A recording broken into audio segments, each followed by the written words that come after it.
بسم اللہ الرحمن الرحیم۔ ریجیم چین آپریشن کے دوسرے مرحلے میں ہمارے خطے اور خصوصاً خیبر پختونخوا اور زمشدہ اضلاع کو ایک دفعہ پھر کسی کی جنگ میں ایندھن بنایا جائے گا۔ میں نے جیسے ہی ریجیم چین آپریشن ہوا میں نے آپ کو آگاہ بھی کیا اور آپ کو ان خطرات کے حوالے سے بتایا بھی۔ پھر آپ نے اگست کے مہینے میں دیکھا کہ ہمارے خطرات جو ہمیں خدشات تھے وہ حقیقت میں بدلے اور ملاکنڈ ڈویژن کے لوگوں کو ہم نے امن کے لیے نکالا، انہوں نے اپنے امن کو خود یقینی بنایا۔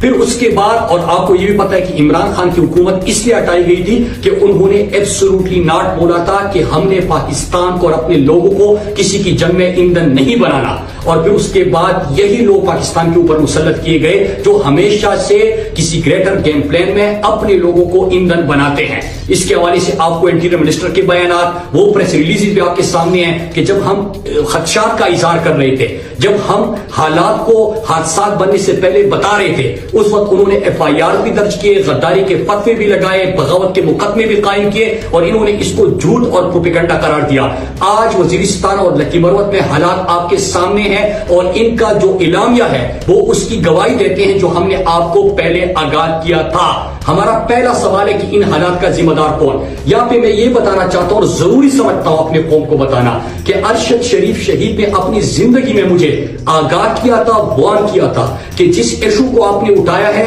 جس طرح ریجیم چین آپریشن کے دوسرے مرحلے میں گریٹر گیم پلان کے حوالے سے آپ بات کر رہے ہو، امن کو اور اپنے لوگوں کو محفوظ بنانے کے لیے بات کر رہے ہو، یہ فیصلے آلریڈی ہو چکے ہیں اور یہ آپ کے پیچھے آئیں گے۔ پھر اس کے بعد آپ کو یاد ہوگا کہ ہم اس سے سوال کرتے تھے، اس کے حلیے میں لوگ ہمارے سامنے آتے تھے، ان سے سوال کرتے تھے اور ان کے حلیے میں لوگ ہمارے سامنے آتے تھے۔ پھر میں نے پریزیڈنٹ کو خط بھی لکھا، میرے گھر اسلحہ بردار موٹر سائیکل سوار بھی آئے، اس کے علاوہ مختلف جو ثبوت ہے میں نے پریزیڈنٹ صاحب کو اپنے خط میں ان سے آگاہ کیا۔ لیکن چند دنوں سے میرے پاکستانیوں، چند دنوں سے مستند ذرائع سے خبریں آ رہی ہے اور وہ کہہ رہے ہیں کہ سیریس لیول کے تھریٹس ہیں، وہ رستے سے ہٹانا چاہتے ہیں، ان کے ارادے ٹھیک نہیں ہے، اور اس لیے ٹھیک نہیں ہے میرے پاکستانیوں اور امن کے لیے آواز اٹھانے والوں کہ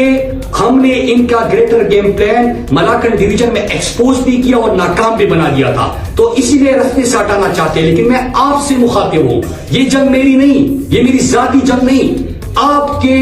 آپ کے گھر سے کوئی بے گھر نہ ہو، آپ کی جو عزت دار مائیں بہنیں بیٹیاں ہیں وہ پھر کہیں کیمپوں میں زندگی نہ گزارے، آپ کے بزرگ کسی دوسرے کے گولی کا نشانہ نہ بنے، کسی اور کے گیم میں ہماری سیکیورٹی فورسز کے جوان شہید نہ ہو۔ یہ آپ کی جنگ ہے، آپ نے اس کی آواز اٹھانا ہے، آپ نے امن کو یقینی بنانا ہے۔ جس طرح آپ حقیقی آزادی کے لیے پاکستان کے کڑے کہ ہم نے کسی کی غلامی نہیں کرنی، ہم نے ریجیم چین آپریشن نہیں ماننے، ہم نے کسی کی جنگ کا حصہ نہیں بننا، اسی طرح آپ نے اپنے امن کو یقینی بنانا ہے۔ چیزیں بالکل آپ کے سامنے واضح ہیں، وہ تمام ویڈیوز اور سیکوینس آف ایونٹس دیکھیے، مئی جون کے بعد تو جولائی سے میں آپ سے بات کر رہا تھا، وہ دیکھیے اور ان کی ارادے دیکھیے، آپ کے سامنے تمام گیم ایکسپوز ہو گیا، ہو جائے گا۔ آپ نے بغاوت کے مقدمے کیے، آپ نے دہشت گردی کے مقدمے کیے، ہمارے امن کی آواز اٹھانے پر آپ کچھ بھی کر لیں، ہم تو اپنی جدوجہد جاری رکھے ہوئے ہیں، ہم اپنی جدوجہد جاری رکھیں گے۔ لیکن میرے پورے پاکستان کے ہر شہری، ہر قوم سے تعلق رکھنے والے، میں آپ سے مخاطب ہوں کہ آپ نے اپنے امن پہ کمپرومائز نہیں کرنا،